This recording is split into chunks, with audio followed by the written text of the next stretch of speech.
और सबको लिंक वगैरह मिल जाता है ना, आपस में शेयर कर दिया करो, क्योंकि इंडिविजुअली मैं सबको नहीं सेंड कर सकता। इसलिए आप लोग अगर आपस में एक दूसरे की हेल्प करो तो आप भी आगे बढ़ो। आगे कब बढ़ते हैं? जब हम दूसरों की मदद करते हैं। अगर हम मदद करने की भावना नहीं रखते हैं तो हम लोगों को कौन मदद करे?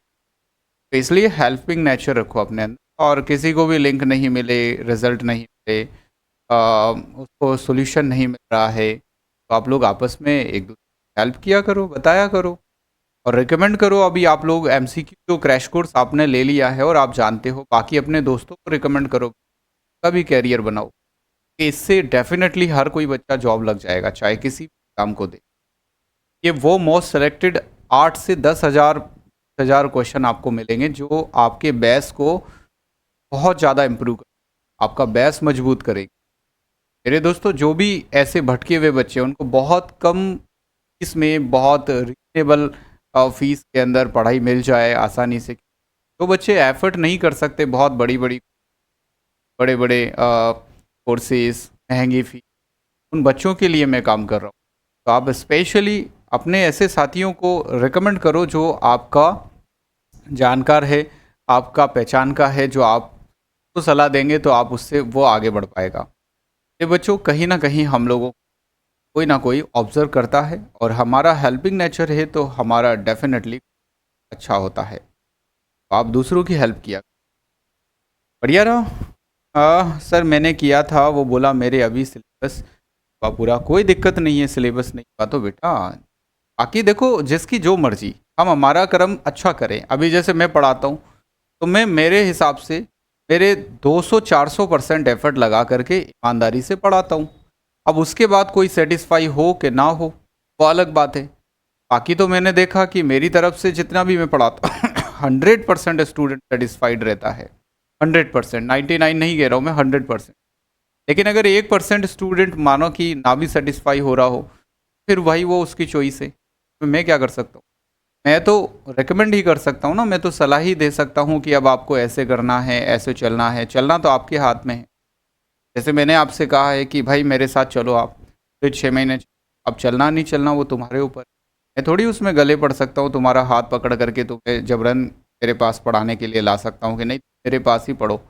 भाई मैं जानता हूँ कि जो मैं मेहनत करता हूँ और यहाँ से जो हमारी मेहनत होती है सारी मेरी टीम के साथ में, वो एक भी इंस्टीट्यूट नहीं कर सकता। पूरे हिंदुस्तान की बात कर रहा हूँ, जितने नर्सिंग क्लासेस चल, ऐसे लेकर के जेड तक, वो एक भी इंस्टीट्यूट मेहनत नहीं कर सकता स्टूडेंट का जो हम करते हैं। और जो हम कंटेंट लेकर के आते हैं और जो निकाल करके जो स्ट्रैटेजी फॉलो करवाता हूँ ना, वो स्ट्रैटेजी अपने आप में बहुत यूनिक।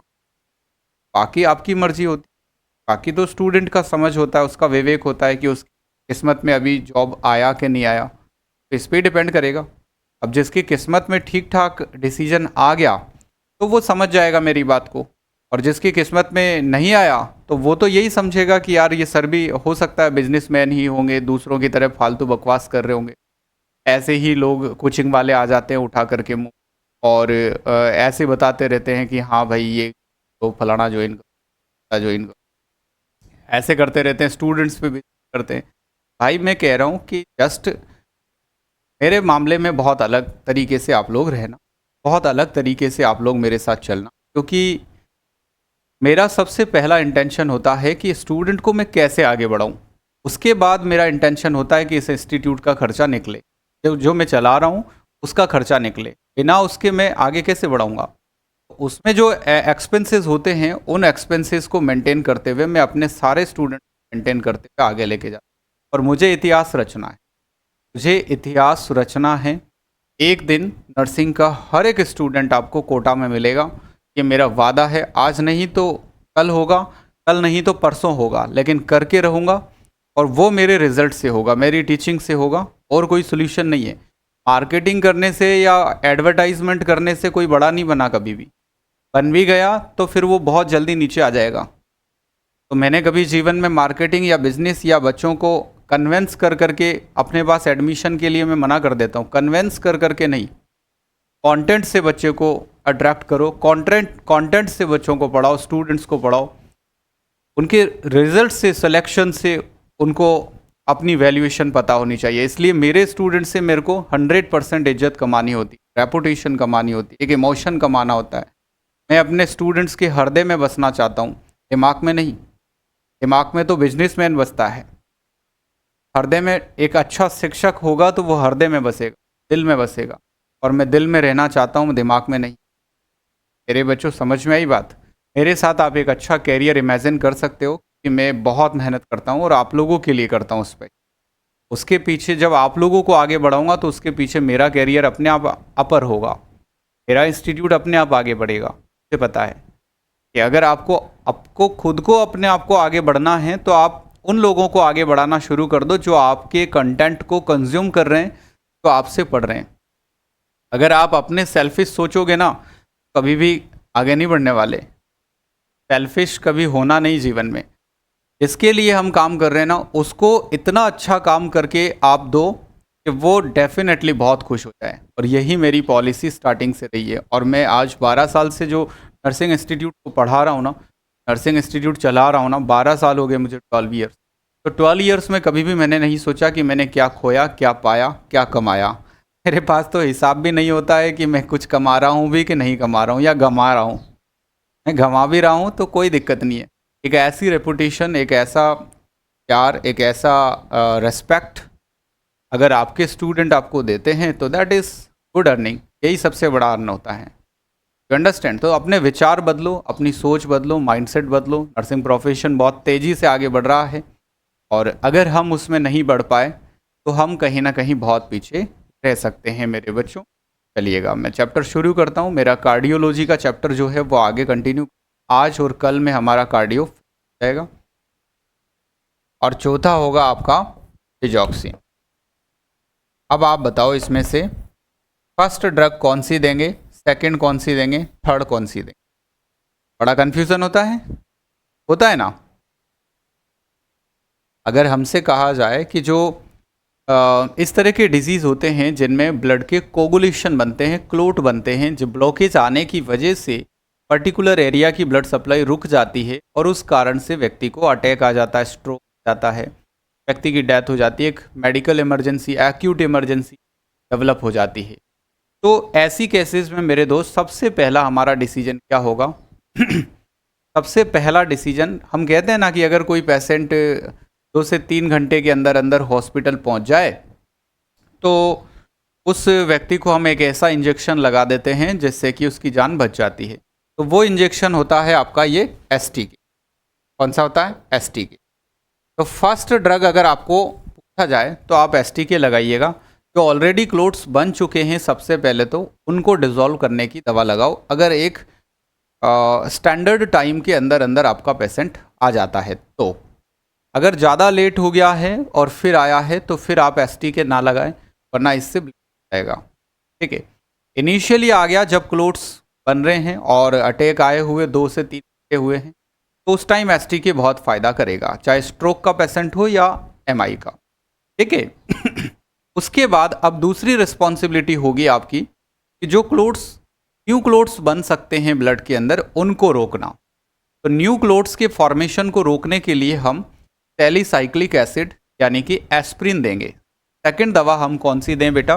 एस्प्रिन। नंबर 2 पे जो न्यू क्लोट्स के फॉर्मेशन को रोकेगा। ठीक है, एंटीप्लेटलेट दवा होता है, सैलिसाइक्लिक होता है। तीसरे नंबर पे अब जो इसके अंदर एक सीवियर इमरजेंसी डेवलप हो रहा है वो हो रहा है चेस्ट पेन की वजह से, यानी कि कार्डियक जो डिमांड है वो पूरी नहीं हो रही है। के कंपैरिजन में हार्ट के अंदर मायोकार्डियम में ब्लड सप्लाई कम हो रहा है क्योंकि ब्लॉकेज आ रहे थे। तो अब आप एक ऐसी दवा दीजिए इसको जिससे कि पूरी बॉडी जो है वो रिलैक्स हो जाए। अब पूरी बॉडी अगर रिलैक्स कर दोगे आप तो उससे बॉडी की ऑक्सीजन डिमांड घट जाएगी। अब ऑक्सीजन डिमांड घटेगी तो कार्डियक वर्कलोड भी घटेगा। कार्डियक वर्कलोड घटेगा तो कम सप्लाई में भी हार्ट की मायोकार्डियम जो है वो पेन नहीं करेगी। तो इसीलिए हम हार्ट अटैक के पेशेंट को नाइट्रोग्लिसरीन पेन ठीक नहीं कर सकते। Nitroglycerin is only a vasodilator, but morphine sulphate क्या है? Just it do the total relax of the body. और जैसे ही बॉडी को पूरा रिलैक्स करती है, क्योंकि मॉर्फिन आप जानते हो अफीम है, अफीम पेपेवर सोमनिफेरम, ये इतनी इजीली बिना प्रिस्क्रिप्शन के मॉर्फिन नहीं मिलती है किसी। तो morphine just totally relax the body, और बॉडी को रिलैक्स करेगा तो उससे बॉडी का ऑक्सीजन डिमांड रिड्यूस हो जाता है।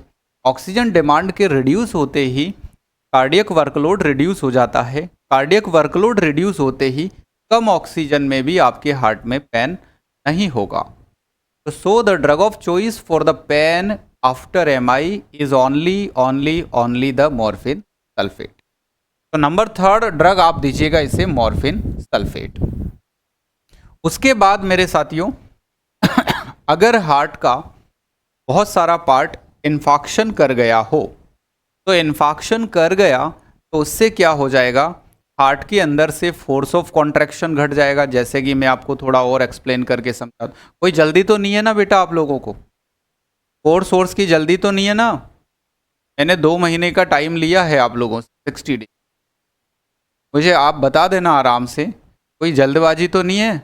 बहुत आसानी से आराम से तुम लोगों को सिखाऊं तो जल्दबाजी तो नहीं।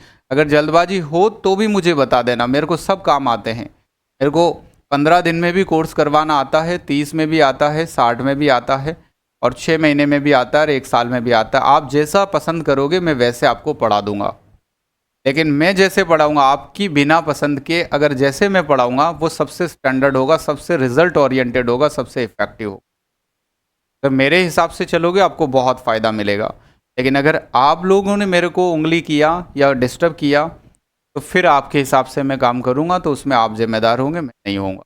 ठीक है, मेरी आदत है कि मैं बच्चों को पूरा 100% दूँ, लेकिन बच्चा अगर नहीं चाहे कि मुझे नहीं चाहिए 100%, तो फिर मैं उसको वो जितना चाहिए उतना भी दे सकता हूँ। मुझे सब तरह से काम करना आता है, बहुत अनुभव है काम का, आप निश्चिंत रहना मेरे साथ। तो मैं आपसे यूं कह रहा हूं मेरे बच्चों कि जब हार्ट चलता है, हार्ट अटैक आता है। अटैक आता है मतलब जैसे समझो आपकी ये मायोकार्डियम है, ठीक है, यहाँ समझो जैसे ये मायोकार्डियम है। अब ये मायोकार्डियम है तो जैसे समझो इस एरिया में अटैक आ गया, तो ये एरिया इन्फाक्शन हो गया। अभी जैसे हार्ट चल रहा है तो ये पूरी मायोकार्डियम ब्लड को पंप कर रही है, तो अंदर जो ब्लड है इसमें, इस पर बहुत बढ़िया फोर्स लग रहा है और अच्छा कार्डियक आउटपुट बाहर इजेक्ट हो रहा है, स्ट्रोक वॉल्यूम भी अच्छा हो रहा है। अब क्या हो जाए, अगर अटैक आ जाए, अगर मायोकार्डियम इंजर्ड हो जाए, इन्फाक्शन कर जाएगी, तो अब देखना, अब ये इतना एरिया तो कॉन्ट्रैक्शन करेगा ही नहीं, अब तो ये इतना ही एरिया कॉन्ट्रैक्शन करेगा, तो स्ट्रोक वॉल्यूम और कार्डियक आउटपुट रिड्यूस हो जाएगा, घट जाएगा। अब कार्डियक आउटपुट घट गया तो बॉडी के अंदर शॉक जैसी स्थिति बनेगी, कार्डियोजेनिक शॉक जैसी। तो ऐसी स्थिति ना बने इसके लिए हमारे पास एक दवा है, पॉजिटिव आइनोट्रोपिक दवा। ये पॉजिटिव आइनोट्रोपिक दवा क्या करती है, हार्ट के अंदर फोर्स ऑफ कॉन्ट्रैक्शन को बढ़ाएगी, जिससे कि हार्ट के फेल होने को हम रोक लेंगे। अंडरस्टैंड, क्योंकि हार्ट अटैक के बाद में एक तो टैकीकार्डिया, वेंट्रिकुलर टैकीकार्डिया, जिससे व्यक्ति की मौत होती है। हार्ट अटैक से मौत नहीं होती है, मौत होती है वेंट्रिकुलर फिब्रिलेशन और वेंट्रिकुलर टैकीकार्डिया से, यानी टेकी अरिदमिया से। ये डेथ का कारण होगा। इनिशियली हार्ट अटैक के बाद एक्यूट डेथ का कारण अगर कभी क्वेश्चन आता है तो वो क्या आंसर होगा, टैकीकार्डिया। ठीक है, पीटी, वेंट्रिकल टैकीकार्डिया। अब वेंट्रिकल टैकीकार्डिया भी हो रहा है, उससे कार्डियक आउटपुट कम हो गया, तो दूसरी स्थिति बनेगी बॉडी में शॉक की, और ऐसा शॉक कहलाएगा कार्डियोजेनिक शॉक। तो हमारे पास एक दवा है डिजॉक्सिन नाम से, जो पॉजिटिव आइनोट्रोपिक इफेक्ट हार्ट के अंदर शो करती है। इससे क्या होगा, फोर्स ऑफ कॉन्ट्रैक्शन बढ़ता है, और फोर्स ऑफ कॉन्ट्रैक्शन बढ़ता है तो कार्डियक पंपिंग जो लोड पड़ा हुआ था वो कम हो जाएगा, यानी फेल होने की स्थिति कम हो जाएगी और शॉक की स्थिति भी कम हो जाएगी, टैकीकार्डिया भी कम हो जाएगा। सारे फायदे देखे आपने, क्या क्या फायदे देखे डिजॉक्सिन के। फोर्स ऑफ कॉन्ट्रैक्शन को भी ये बढ़ा देगा। अब फोर्स ऑफ कॉन्ट्रैक्शन बढ़ गया तो आउटपुट बढ़ जाएगा, cardiac output, and stroke volume भी इंक्रीज हो जाएगा, होगा ना। और ये होगा तो शॉक की कंडीशन जो बन सकती थी, कौन सा shock, cardiogenic shock, cardiogenic shock, वो भी कम हो जाएगा। ओके। और दूसरी बात हार्ट फेल की जो स्थिति बन रही थी वो भी कम हो जाएगी। तो हम इसके बाद में नंबर 4 पे जो दवा देंगे इसके लिए बेनिफिशियल रहेगी वो होगी बेटा डिजॉक्सिन। ये कॉन्सेप्ट बिल्कुल क्लियर हुआ कि नहीं हुआ आप लोगों को कि दवा कौन सी किस पर्पस से कब देनी होती है और किस कंडीशन में दे रहे हैं और क्यों देनी होती है। Every question in your mind is now sort out और नॉट।